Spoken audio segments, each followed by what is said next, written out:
Hello, welcome to the Takshila classes. So let us talk about chapter 3 investment and initiatives. तो ये जो आपका chapter 3 है ये बेसिकली इन्वेस्टमेंट एंड इनिशिएटिव्स के बारे में बात करेगा, जिसमें भी जो राइजिंग हिमाचल इन्वेस्टर मीट हुई थी नवंबर 7 और नवंबर 8 को, उसके बारे में बेसिकली फोकस करेगा। इन द ईयर 2019 में ये इन्वेस्टर मीट हुई थी, ठीक है। तो इसमें जो थे वो आपके 8 फोकस सेक्टर्स थे। फोकस सेक्टर्स का मतलब है कि गवर्नमेंट ने ये जो पर्टिकुलर सेक्टर्स थे, जो ये 8 हैं जिनकी मैं आगे बात करूँगा, ठीक है।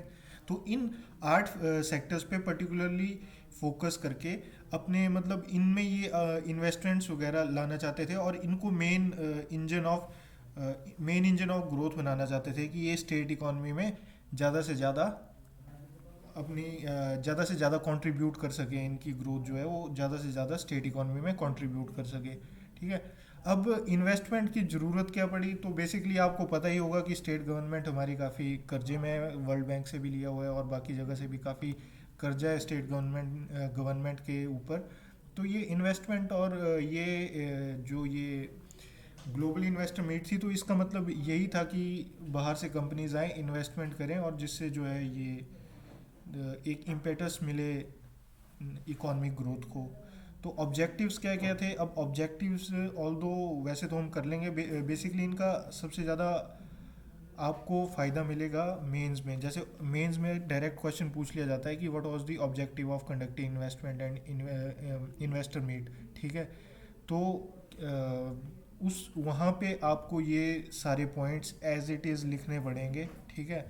एज इट इज़ नहीं भी लिखोगे पर आई मीन टू से क्रक्स ऑफ द मैटर समझ आ जाना चाहिए उनको, ठीक है। तो उस मेंस पॉइंट ऑफ व्यू से काफ़ी काफ़ी ज़्यादा इंपॉर्टेंट है ये सब पॉइंट्स ऑब्जेक्टिव्स के, ठीक है। तो और प्री की बात करें तो प्री में जैसे ये पूछा जा सकता है कि जो इन्वेस्टर्स मीट हुई थी उसमें कितने फोकस सेक्टर्स थे, ठीक है। और ऑब्जेक्टिव्स की बात करें तो ऑब्जेक्टिव्स में जैसे आपका आ जाएगा to attract investment and GDP growth of the state, ठीक है। तो ये इन्वेस्टमेंट को अट्रैक्ट करना चाहते थे ताकि जीडीपी ग्रोथ हो सके स्टेट में और तेज़ी से। उसके बाद ये प्लेटफॉर्म प्रोवाइड करना चाहते थे ताकि जिससे जो है वो सोशियो इकोनॉमिक डेवलपमेंट हो सके स्टेट में। उसके बाद ये एम्प्लॉयमेंट अपॉर्चुनिटीज़ भी क्रिएट करना चाहते थे और एक टाइप से एंटरप्रेन्योरशिप को भी बढ़ाना चाहते हैं स्टेट में। उसके बाद inculcate an ecosystem to support a variety of economic activities. I mean to say कि जो इकॉनमी है उसको डाइवर्सिफाई करना चाहते थे, ठीक है। डाइवर्सिफाई से मेरा बोलने का मतलब है कि कोई एक ही इकोनॉमिक सेक्टर ना हो या दो तीन ही ना हो जो स्टेट की इकॉनमी को कंट्रीब्यूट कर रहे हैं। अब दो तीन जो जैसे मान लीजिए दो तीन ही इकोनॉमिक सेक्टर हैं जो स्टेट इकॉनमी को कंट्रीब्यूट कर रहे हैं, तो जैसे आपने देखा कोविड या कोई सिचुएशन आ गई कि जो पर्टिकुलर सेक्टर है उसमें मंदी या उसका बिजनेस इतना अच्छा नहीं चला तो स्टेट इकॉनमी को प्रॉब्लम आ जाती है। तो इसका बेसिक मतलब यही था कि जितना ज़्यादा इकॉनमी डाइवर्सिफाइड होगी उतना ज़्यादा इकॉनमी में रिसेशन या इकॉनमी में तंगी आने की उतनी कम संभावना है, ठीक है। उसके बाद मेक इन हिमाचल और मेक इन हिमाचल को भी ये प्रमोट करना चाहते थे, जो कि आगे जाके मेक इन इंडिया को डायरेक्टली इनडायरेक्टली हेल्प कर सके। उसके बाद ये स्टेट का एक्सपोर्ट्स में जो शेयर है उसको भी बढ़ाना चाहते थे और and strengthen and empower the MSME sector of Himachal Pradesh. अब ये जो micro small and medium enterprises है, ठीक है। तो इसमें अभी रिसेंटली काफ़ी चेंज हुआ है। वैसे तो एमएसएमई की जो डेफिनेशन थी वो 2006 में इनके ऊपर एक एक्ट बना था, एमएसएमई एक्ट 2006। जो 2006 का एक्ट था एमएसएमई में, ठीक है, उसके अनुसार जो माइक्रो एंटरप्राइजेज थे उनमें जो माइक्रो एंटरप्राइजेज हम उनको बोलते थे जिनमें जो हमारी इन्वेस्टमेंट है मशीनरी और इन्वेस्टमेंट जो है वो 25 लाख तक की, जिसमें मशीनरी और बाकी चीज़ों पे इन्वेस्टमेंट होती थी, तो उसको हम माइक्रो एंटरप्राइजेज बोलते थे, ठीक है। स्मॉल जिसमें 25 लाख से 5 करोड़ तक की इन्वेस्टमेंट होती थी उसको हम स्मॉल एंटरप्राइजेज बोलते थे और मीडियम एंटरप्राइजेज बोलते थे जिसमें 5 करोड़ से 10 करोड़ की इन्वेस्टमेंट होती थी। बट अभी recently in the month of May और मई जो है ये डेफिनेशन चेंज कर दी गई। अब चेंज किया गई इसमें, अब जैसे एमएसएमई एक्ट के अनुसार जो डेफिनेशन थी वो on the basis of investment ही थी। अब जो नई डेफिनेशन आई है उसमें इन्वेस्टमेंट के साथ साथ टर्नओवर पे भी स्पेशल फोकस दिया गया है। अब जो नई डेफिनेशन आई है उसमें माइक्रो एंटरप्राइजेज हम उनको बोलते हैं जिनमें इन्वेस्टमेंट जो है वो 1 करोड़ रुपए की है और टर्नओवर उनका 5 करोड़ रुपए से कम है और इन्वेस्टमेंट 1 करोड़ रुपए से कम है। वैसे ही स्मॉल एंटरप्राइजेज हमारे यहाँ वो हैं जिनमें 10 करोड़ से लेके जिनमें up to 10 crore, I mean to say 1 crore से 10 करोड़ तक की जिनमें इन्वेस्टमेंट है वो स्मॉल एंटरप्राइजेज में आएंगे आपके, ठीक है। और जिनका टर्नओवर 5 करोड़ से 50 करोड़ तक है, ठीक है, वो आपके स्मॉल एंटरप्राइजेज में आएंगे, ठीक है। तो इन दी इन्वेस्टमेंट के हिसाब से स्मॉल एंटरप्राइजेज में अप टू 10 करोड़ और इन दी टर्नओवर के लिहाज से 50 करोड़। और मीडियम की अगर बात करें तो मीडियम में अगर आपकी इन्वेस्टमेंट 10 करोड़ से 50 करोड़ के बीच में तो मीडियम एंटरप्राइजेज में आ जाएगा और टर्नओवर अगर 50 करोड़ से 250 करोड़ के बीच में है तो वो भी मीडियम एंटरप्राइजेज में आएगा। तो बेसिकली दोनों जो है ये कंडीशंस फुलफिल होनी चाहिए। उसके बाद हम आ जाते हैं फोकस सेक्टर्स। तो जैसे कि हमने पिछली स्लाइड में बात की थी कि 8 फोकस सेक्टर्स थे। अब 8 फोकस सेक्टर्स कौन थे? सबसे पहला था agri business, food processing and post harvest technology, ठीक है। तो ये तो काफ़ी ऑब्वियस था कि ये सेक्टर इंक्लूड होना ही था क्योंकि हॉर्टिकल्चर काफ़ी ज़्यादा हिमाचल में, आई मीन टू से कि काफ़ी ज़्यादा कंट्रीब्यूशन है हॉर्टिकल्चर की इकॉनमी में। तो ये इस चीज़ में भी इन्वेस्टमेंट लाने की बात की गई थी। अब इन्वेस्टमेंट में क्या करेंगे ये, जैसे कि फूड प्रोसेसिंग प्लांट्स लगा दिए।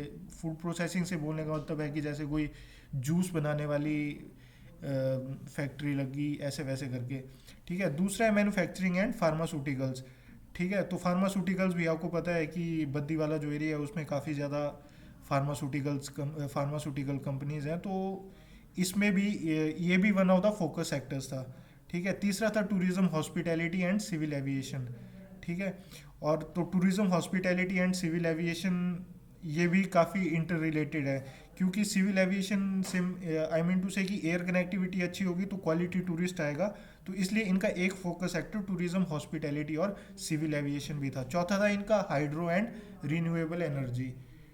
तो हाइड्रो का आपको पता है कि जिस तरह से काफ़ी हाइड्रो इलेक्ट्रिसिटी प्रोड्यूस करने वाले डैम्स हैं, ठीक है, हाइड्रो पावर जनरेट करने वाले। तो हाइड्रो और रिन्यूएबल एनर्जी भी one of the focus sectors था। पांचवा था wellness, health care and Ayush. तो आयुष की हम आगे बात करेंगे कि आयुष की एक पॉलिसी भी आई है 2019 में जिसमें ये चाहते हैं कि आयुष जो है वो one of the emergent sector बने जो इकॉनमी को कंट्रीब्यूट करे, ठीक है। पांचवी है आपकी housing and urban development, transport infrastructure and logistics. और छठी है information technology, IT enabled services and electronics. इसके ऊपर भी एक नई पॉलिसी निकाली है इन्होंने। और आठवां था आपका एजुकेशन एंड स्किल डेवलपमेंट। अब इसमें जो राइजिंग हिमाचल इन्वेस्टर मीट हुई थी, ठीक है, इसमें इन्वेस्टमेंट टारगेट सरकार लेके चली थी 85,000 करोड़ रुपीस का, ठीक है, कि इतने की हमारा टारगेट और इतने की हमने इन्वेस्टमेंट जो है वो गैदर करनी है, ठीक है। तो इसके लिए अब एक मोबाइल बेस ऐप भी लॉन्च की गई थी, राइजिंग हिमाचल, ठीक है। तो जो राइजिंग हिमाचल थी, ये क्वेश्चन भी आ सकता है कि what was the name of the app which was design to for the rising Himachal investor meet. तो ये राइजिंग हिमाचल उसी के नाम से ही ये ऐप बनाई थी। और एक इन्होंने हिम प्रगति पोर्टल भी बनाया था for facilitating investors through online monitoring of MOUs. अब ये एमओयूज क्या होते हैं? एमओयूज होते हैं memorandum of understanding. I mean to say कि जो दो पार्टीज के बीच में एक आई मीन टू से एक कॉमन ग्राउंड पे आता है कि हम ये चीज़ इन्वेस्ट करेंगे, ठीक है, इतना इन्वेस्टमेंट करेंगे, वो बदले में सरकार उनको बताती है कि हम आप अगर आप इन्वेस्टमेंट करेंगे तो हम आपको इन इन चीज़ों में छूट देंगे। तो ये इस तरह से एक एग्रीमेंट होता है सरकार और जो कंपनी इन्वेस्ट कर रही है, तो उसको एमओयूज बोलते हैं। उसके बाद अगला वो आता है कि इन्वेस्टर्स आउटरीच को, मतलब इन्वेस्टर्स को लाने के लिए सरकार ने क्या क्या किया, ठीक है। तो सरकार ने 3 इंटरनेशनल रोड शोज किए थे, जर्मनी, नीदरलैंड एंड यूएई में। उसके बाद इन्होंने 6 डोमेस्टिक रोड शोज इंडिया में भी किए थे, बेंगलोर, हैदराबाद, मुंबई, दिल्ली, चंडीगढ़ एंड अहमदाबाद में। और 2 मिनी कनक्लेव्स की थी शिमला और मनाली में, ठीक है। इसके अलावा गवर्नमेंट ने एम्बेसडर मीट भी कंडक्ट की थी न्यू दिल्ली में, जहाँ पे 60 कंट्री से ज़्यादा के कमिश्नर्स ने पार्टिसिपेट किया था। गवर्नमेंट ने नई इंडस्ट्रियल पॉलिसी भी नोटिफाई की और जो ये नई इंडस्ट्रियल पॉलिसी आई थी, इसका मेन ऑब्जेक्टिव था to achieve uniform growth of industry over the entire state. इससे इनका मतलब ये था कि जो इंडस्ट्री है वो केवल एक ही एरिया तक सीमित ना रह जाए और वो थ्रू आउट द स्टेट फैली रहे।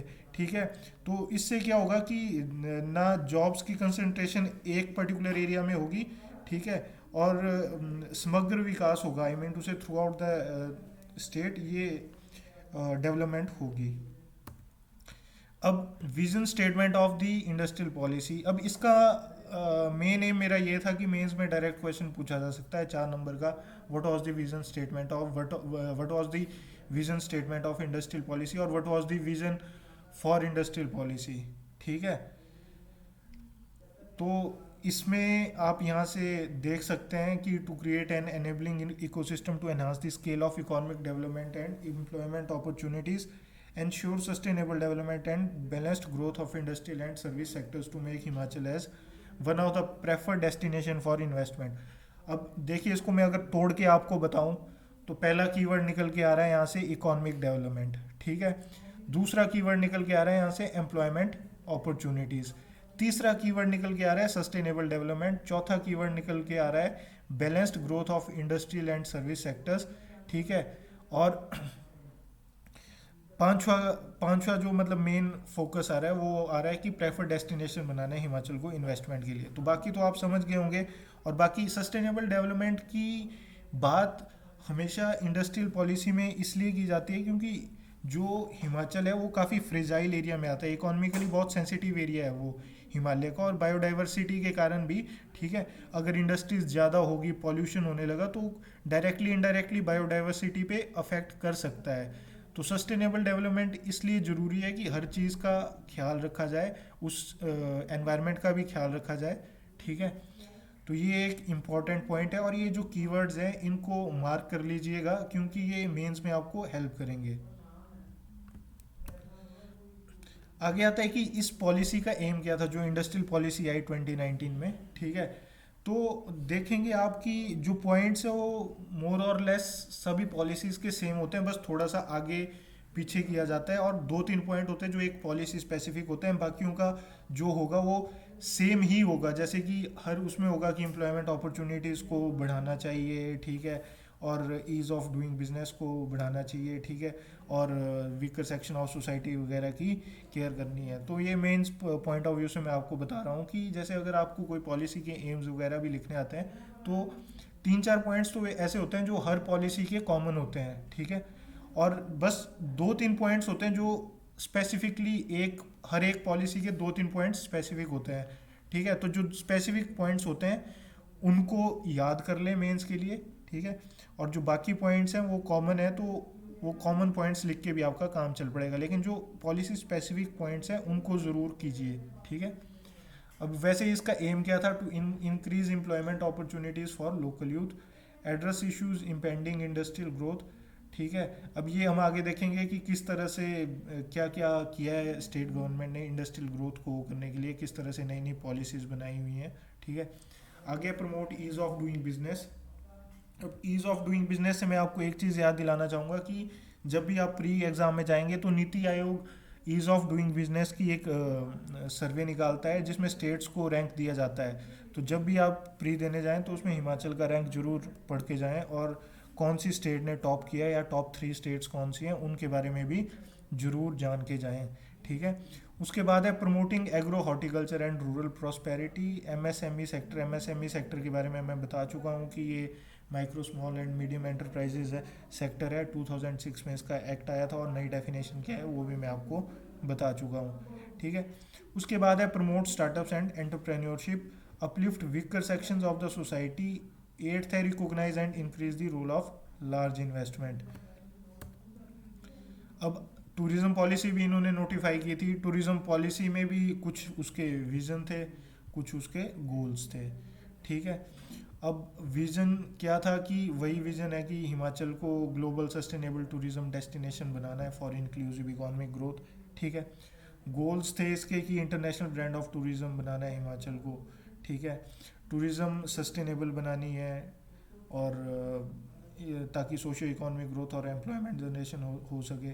ठीक है। अब इसमें ना ये कीवर्ड्स जो हैं, जो ये इन पे स्पेशल फोकस रखें, जैसे सस्टेनेबल लिखा हुआ है, सोशियो इकोनॉमिक ग्रोथ लिखा हुआ है। ठीक है। तो ये जो होते हैं ये आपके आंसर को ना एनरिच करते हैं मेंस में। फिर उसके बाद है ensure quality experience of tourist, encourage private sector participation. ये कुछ इनके ऑब्जेक्टिव्स हैं। ठीक है। जैसे कि to promote tourism diversification through theme based development. ठीक है। तो वेरियस थीम्स भी गवर्नमेंट ने दी हुई हैं, जो हम आगे टूरिज्म वाला जो चैप्टर आएगा उसमें उन बेसिक उन थीम्स को डिस्कस करेंगे कि क्या क्या थीम थी, किस किस चीज़ के लिए वो थीम दी गई थी। ठीक है। और safeguard state tourist destinations through sustainable interventions to ensure sustainable tourism primarily benefits host communities. ठीक है। To build capacity and develop quality human resource. और इसमें सबसे मेन चीज़ जो है कि सस्टेनेबल टूरिज्म की बात की गई है, और इको टूरिज्म पे भी स्पेशल फोकस दिया गया था। इसमें जो नई पॉलिसी आई थी उसमें इको टूरिज्म पे स्पेशल फोकस दिया गया था, क्योंकि इको टूरिज्म जो है वो हिमाचल टूरिज्म का one of the unique aspect है। ठीक है। तो उस चीज़ पे भी काफ़ी फोकस दिया गया था। इसके अलावा इन्होंने नई आईटी पॉलिसी भी लॉन्च की गई थी इकोनॉमिक सर्वे में, जैसा मेंशन किया गया, new information technology, IT enabled services and electronic system design and manufacturing policy 2019। ठीक है। आयुष पॉलिसी की, जैसा मैंने पहले बताया था कि ये आयुष जो इसका ये चाहते हैं कि ये सिग्निफिकेंट कंट्रीब्यूशन करे स्टेट इकोनॉमी को बाय 2025। अब बात करते हैं कि गवर्नमेंट ने क्या क्या रिफॉर्म्स लिए। ठीक है। To promote the ease of doing business. तो सबसे पहले तो है एमएसएमई एक्ट इन्होंने लाया, HP MSME act 2020, facilitation of establishment and operation act. ठीक है। तो ये इसमें स्पेशली सबसे मेन बात की गई है। अब देखिए मेंस में डायरेक्ट क्वेश्चन आ सकता है कि MSME facilitation of establishment and operation act 2020 का के खास फीचर्स क्या क्या हैं। ठीक है। या प्री में भी पूछा जा सकता है कि which of the following are the main features of MSME act 2020। ठीक है। उसके बाद आपको 2 स्टेटमेंट्स या 3 स्टेटमेंट्स दी जा सकते हैं, फिर पूछा जा सकता है कि which of the following are correct, and वो आगे फिर क्वेश्चन आपसे पुट अप कर लेंगे। ठीक है। तो इसमें स्पेशली इन्होंने बात की गई है कि जो एमएसएमई के प्रोजेक्ट हैं वो अप्रूवल और एनओसीज के बिना भी 3 साल तक ऑपरेट कर सकते हैं। ठीक है। स्टार्टिंग इम्प्लीमेंटेशन जब वो हो रही है, नए जो एमएसएमई के प्रोजेक्ट लग रहे हैं, तो विदाउट एनओसी भी वो 3 साल तक अपना काम चला सकते हैं। ठीक है। स्टार्टिंग में उसके बाद एक फैक्ट दिया गया था यहाँ पे कि 98% ऑफ इंडस्ट्रीज जो है वो हिमाचल प्रदेश में एमएसएमई सेक्टर को बिलोंग करती हैं। ठीक है। उसके बाद सिंगल विंडो सिस्टम का इन्होंने लॉन्च किया, कि सिंगल विंडो सिस्टम लॉन्च की इन्होंने फॉर दी क्लियरेंस वगैरह के पर्पज़ से। ठीक है। कि जो ताकि जो बंदा हिमाचल में या कोई भी कंपनी आती है या कोई भी कंपनी फैक्ट्री कोई भी लगाना चाहता है, तो उसको एक ही सिंगल विंडो पे ही सारे काम, उसको सारे जितने क्लियरेंसेज है वेरियस डिपार्टमेंट से, वो उसको एक ही विंडो से मिल जाए, उसको जगह जगह ना दौड़ना पड़े। उसके बाद इन्होंने ऑनलाइन पोर्टल भी लॉन्च किया गया था कि ताकि जो है वो लैंड अंडर सेक्शन 118 जल्दी से जल्दी प्रोवाइड की जा सके। ठीक है। उसके बाद auto renewal of consent to establish and consent to operate. ठीक है। तो उसके बाद इन्वेस्टमेंट फैसिलिटेशन सेंटर।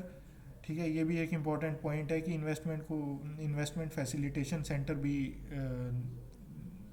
की भी मतलब सुविधा दी गई थी। ठीक है। या स्टार्ट की गई थी।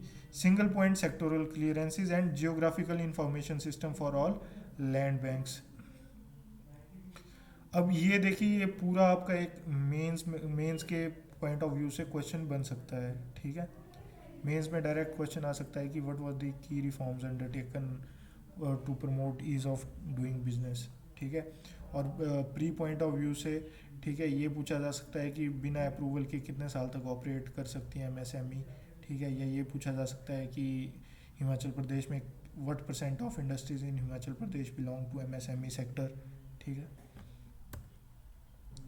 और जैसा कि मैंने आपको स्टार्टिंग में बताया था कि 85,000 करोड़ जो था वो गवर्नमेंट का इन्वेस्टमेंट टारगेट था।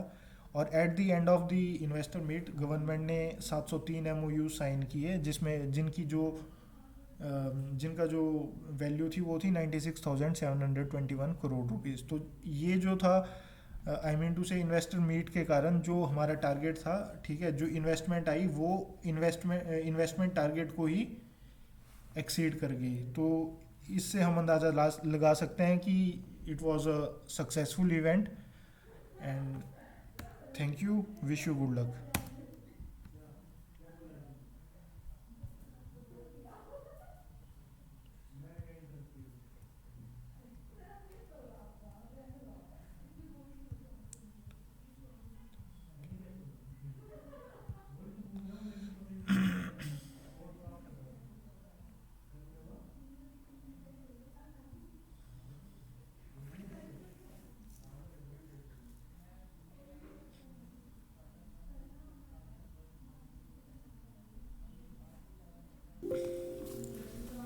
Hello, welcome to the Takshila classes. So let us talk about chapter 3, investment and initiatives. तो ये जो आपका चैप्टर 3 है ये बेसिकली इन्वेस्टमेंट एंड इनिशिएटिव्स के बारे में बात करेगा, जिसमें भी जो राइजिंग हिमाचल इन्वेस्टर मीट हुई थी नवंबर 7 और नवंबर 8 को, उसके बारे में बेसिकली फोकस करेगा। इन द ईयर 2019 में ये इन्वेस्टर मीट हुई थी, ठीक है। तो इसमें जो थे वो आपके 8 फोकस सेक्टर्स थे। फोकस सेक्टर्स का मतलब है कि गवर्नमेंट ने ये जो पर्टिकुलर सेक्टर्स थे, जो ये 8 हैं जिनकी मैं आगे बात करूँगा, ठीक है, तो इन 8 सेक्टर्स पे पर्टिकुलरली फोकस करके अपने मतलब इनमें ये इन्वेस्टमेंट्स वगैरह लाना चाहते थे और इनको मेन इंजन ऑफ ग्रोथ बनाना चाहते थे कि ये स्टेट इकॉनमी में ज़्यादा से ज़्यादा ज़्यादा से ज़्यादा कंट्रीब्यूट कर सके, इनकी ग्रोथ जो है वो ज़्यादा से ज़्यादा स्टेट इकॉनमी में कंट्रीब्यूट कर सके, ठीक है। अब इन्वेस्टमेंट की ज़रूरत क्या पड़ी, तो बेसिकली आपको पता ही होगा कि स्टेट गवर्नमेंट हमारी काफ़ी कर्जे में है, वर्ल्ड बैंक से भी लिया हुआ है और बाकी जगह से भी काफ़ी कर्जा है स्टेट गवर्नमेंट के ऊपर। तो ये इन्वेस्टमेंट और ये ग्लोबल इन्वेस्टर मीट थी, तो इसका मतलब यही था कि बाहर से कंपनीज आए, इन्वेस्टमेंट करें और जिससे जो है ये एक इम्पेटस मिले इकोनॉमिक ग्रोथ को।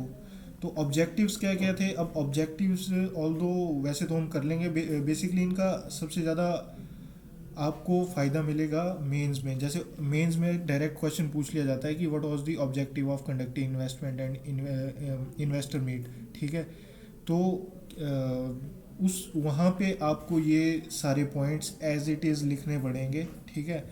एज इट इज़ नहीं भी लिखोगे पर आई मीन टू से क्रक्स ऑफ द मैटर समझ आ जाना चाहिए उनको, ठीक है। तो उस मेंस पॉइंट ऑफ व्यू से काफ़ी ज़्यादा इंपॉर्टेंट है ये सब पॉइंट्स ऑब्जेक्टिव्स के, ठीक है। तो और प्री की बात करें तो प्री में जैसे ये पूछा जा सकता है कि जो इन्वेस्टर्स मीट हुई थी उसमें कितने फोकस सेक्टर्स थे, ठीक है। और ऑब्जेक्टिव्स की बात करें तो ऑब्जेक्टिव्स में जैसे आपका आ जाएगा to attract investment and GDP growth of the state, ठीक है। तो ये इन्वेस्टमेंट को अट्रैक्ट करना चाहते थे ताकि जीडीपी ग्रोथ हो सके स्टेट में और तेज़ी से। उसके बाद ये प्लेटफॉर्म प्रोवाइड करना चाहते थे ताकि जिससे जो है वो सोशियो इकोनॉमिक डेवलपमेंट हो सके स्टेट में। उसके बाद ये एम्प्लॉयमेंट अपॉर्चुनिटीज़ भी क्रिएट करना चाहते थे और एक टाइप से एंटरप्रेन्योरशिप को भी बढ़ाना चाहते हैं स्टेट में। उसके बाद inculcate an ecosystem to support a variety of economic activities, I mean to say कि जो इकॉनमी है उसको डाइवर्सिफाई करना चाहते थे, ठीक है। डाइवर्सिफाई से मेरा बोलने का मतलब है कि कोई एक ही इकोनॉमिक सेक्टर ना हो या दो तीन ही ना हो जो स्टेट की इकॉनमी को कंट्रीब्यूट कर रहे हैं। अब दो तीन जो, जैसे मान लीजिए दो तीन ही इकोनॉमिक सेक्टर हैं जो स्टेट इकॉनमी को कंट्रीब्यूट कर रहे हैं, तो जैसे आपने देखा कोविड या कोई सिचुएशन आ गई कि जो पर्टिकुलर सेक्टर है उसमें मंदी या उसका बिजनेस इतना अच्छा नहीं चला तो स्टेट इकॉनमी को प्रॉब्लम आ जाती है। तो इसका बेसिक मतलब यही था कि जितना ज़्यादा इकॉनमी डाइवर्सिफाइड होगी उतना ज़्यादा इकॉनमी में रिसेशन या इकॉनमी में तंगी आने की उतनी कम संभावना है, ठीक है। उसके बाद मेक इन हिमाचल को भी ये प्रमोट करना चाहते थे, जो कि आगे जाके मेक इन इंडिया को डायरेक्टली इनडायरेक्टली हेल्प कर सके। उसके बाद ये स्टेट का एक्सपोर्ट्स में जो शेयर है उसको भी बढ़ाना चाहते थे और strengthen and empower the MSME sector of Himachal Pradesh. अब ये जो micro small and medium enterprises है, ठीक है, तो इसमें अभी रिसेंटली काफ़ी चेंज हुआ है। वैसे तो एमएसएमई की जो डेफिनेशन थी वो 2006 में इनके ऊपर एक एक्ट बना था, एमएसएमई एक्ट 2006। जो 2006 का एक्ट था एमएसएमई में, ठीक है, उसके अनुसार जो माइक्रो एंटरप्राइजेज थे उनमें जो माइक्रो एंटरप्राइजेज हम उनको बोलते थे जिनमें जो हमारी इन्वेस्टमेंट है मशीनरी और इन्वेस्टमेंट जो है वो 25 लाख तक की, जिसमें मशीनरी और बाकी चीज़ों पे इन्वेस्टमेंट होती थी, तो उसको हम माइक्रो एंटरप्राइजेज बोलते थे, ठीक है। स्मॉल, जिसमें 25 लाख से 5 करोड़ तक की इन्वेस्टमेंट होती थी, उसको हम स्मॉल एंटरप्राइजेज बोलते थे। और मीडियम एंटरप्राइजेज बोलते थे जिसमें 5 करोड़ से 10 करोड़ की इन्वेस्टमेंट होती थी। बट अभी recently in the month of May और मई जो है ये डेफिनेशन चेंज कर दी गई। अब चेंज किया गई इसमें, अब जैसे एमएसएमई एक्ट के अनुसार जो डेफिनेशन थी वो on the basis of investment ही थी। अब जो नई डेफिनेशन आई है उसमें इन्वेस्टमेंट के साथ साथ टर्नओवर पे भी स्पेशल फोकस दिया गया है। अब जो नई डेफिनेशन आई है उसमें माइक्रो एंटरप्राइजेज हम उनको बोलते हैं जिनमें इन्वेस्टमेंट जो है वो 1 करोड़ रुपए की है और टर्नओवर उनका 5 करोड़ रुपए से कम है और इन्वेस्टमेंट 1 करोड़ रुपए से कम है। वैसे ही स्मॉल एंटरप्राइजेज हमारे वो हैं जिनमें 10 करोड़ से लेके जिनमें up to 10 crore, I mean to say 1 crore से 10 करोड़ तक की जिनमें इन्वेस्टमेंट है वो स्मॉल एंटरप्राइजेज में आएंगे आपके, ठीक है। और जिनका टर्नओवर 5 करोड़ से 50 करोड़ तक है, ठीक है, वो आपके स्मॉल एंटरप्राइजेज में आएंगे, ठीक है। तो इन दी इन्वेस्टमेंट के हिसाब से स्मॉल एंटरप्राइजेज में अप टू 10 करोड़ और इन दी टर्नओवर के लिहाज से 50 करोड़। और मीडियम की अगर बात करें तो मीडियम में अगर आपकी इन्वेस्टमेंट 10 करोड़ से 50 करोड़ के बीच में तो मीडियम एंटरप्राइजेज में आ जाएगा। और टर्नओवर अगर 50 करोड़ से 250 करोड़ के बीच में है तो वो भी मीडियम एंटरप्राइजेज में आएगा। तो बेसिकली दोनों जो है ये कंडीशंस फुलफिल होनी चाहिए। उसके बाद हम आ जाते हैं फोकस सेक्टर्स। तो जैसे कि हमने पिछली स्लाइड में बात की थी कि 8 फोकस सेक्टर्स थे। अब 8 फोकस सेक्टर्स कौन थे? सबसे पहला था agri business, food processing and post harvest technology, ठीक है। तो ये तो काफ़ी ऑब्वियस था कि ये सेक्टर इंक्लूड होना ही था क्योंकि हॉर्टिकल्चर काफ़ी ज़्यादा हिमाचल में आई मीन टू से कि काफ़ी ज़्यादा कंट्रीब्यूशन है हॉर्टिकल्चर की इकॉनमी में।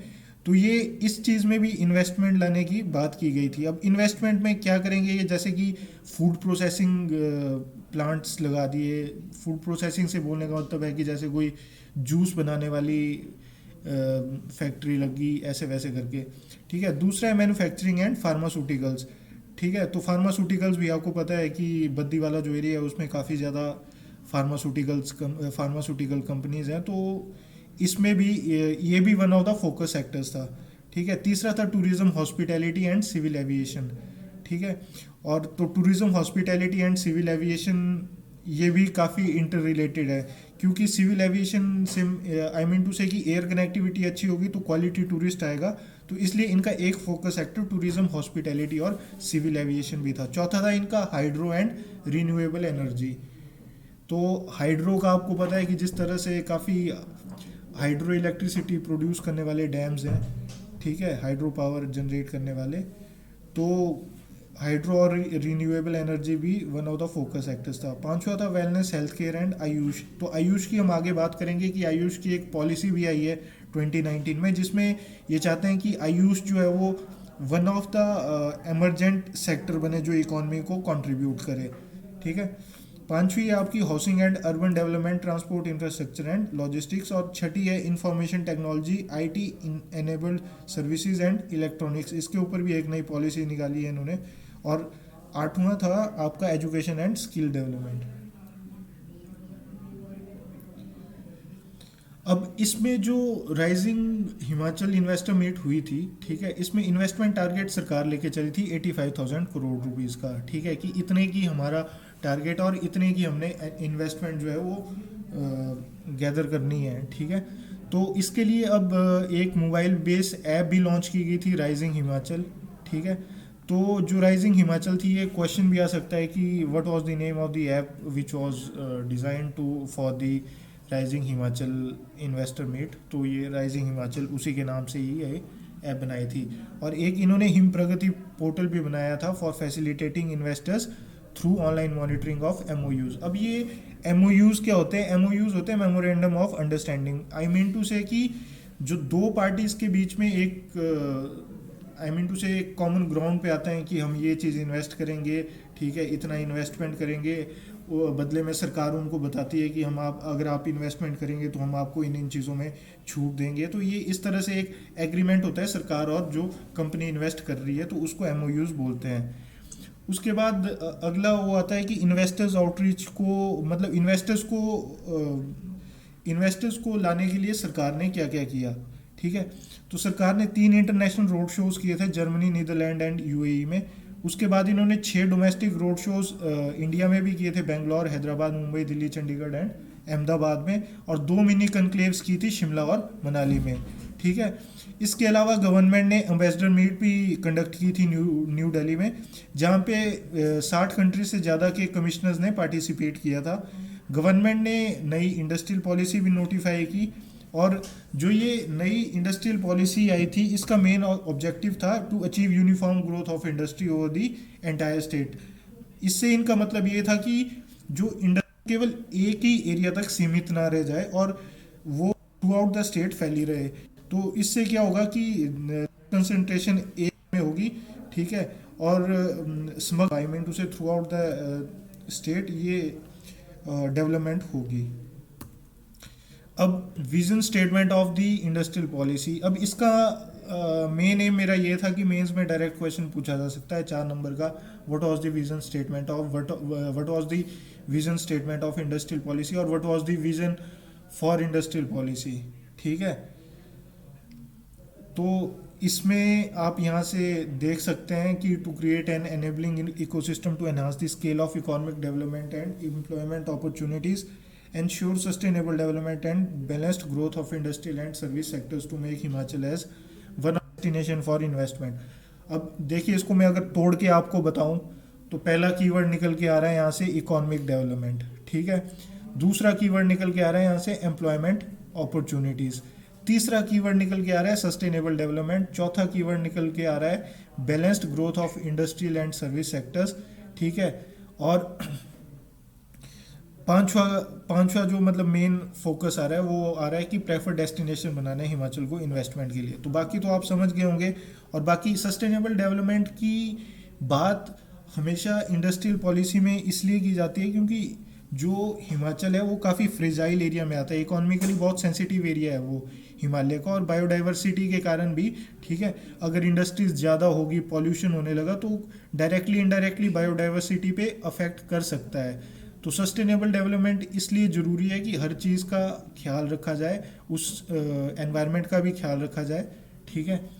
तो ये एक इम्पॉर्टेंट पॉइंट है, और ये जो कीवर्ड्स हैं इनको मार्क कर लीजिएगा क्योंकि ये मेंस में आपको हेल्प करेंगे। आगे आता है कि इस पॉलिसी का एम क्या था, जो इंडस्ट्रियल पॉलिसी आई 2019 में, ठीक है।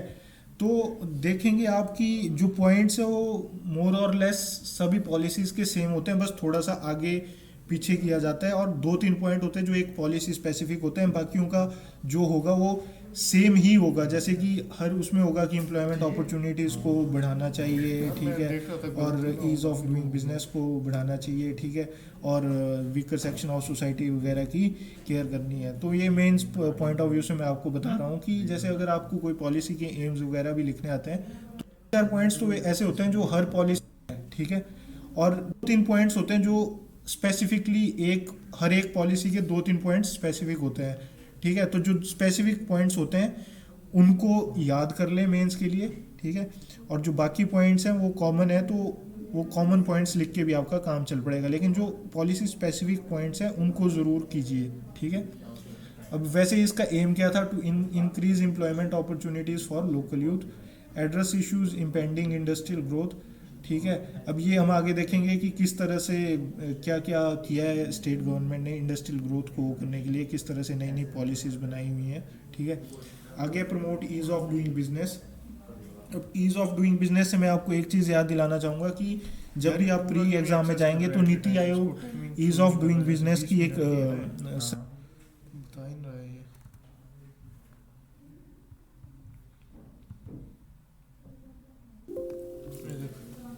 Hello, welcome to the Takshashila classes. So let मैं अस तब टॉक देख रहा अबाउट था कि चैप्टर कहीं 3 बीच में फंसे इन्वेस्टमेंट ना एंड जाए। इनिशिएटिव। तो ये जो आपका चैप्टर 3 है ये हाँ, ये बेसिकली नहीं आ रहा। इन्वेस्टमेंट एंड इनिशिएटिव बात करेगा, जिसमें भी जो राइजिंग हिमाचल इन्वेस्टर कोई और है प्लेयर? हाँ ये प्लेयर तो Good afternoon, ladies and gentlemen. Their efforts must go up from venture. Reliance Jio has grievances and programs. इसमें क्या ये है ना वीडियो, इसमें ऐसे क्यों नहीं आ रहा है, थंबनेल नहीं आ रहा ना, मुझे लग रहा है उसकी दिक्कत है कहीं। किसकी? थंबनेल क्यों नहीं आ रहा है इसमें, ये रिकॉर्डिंग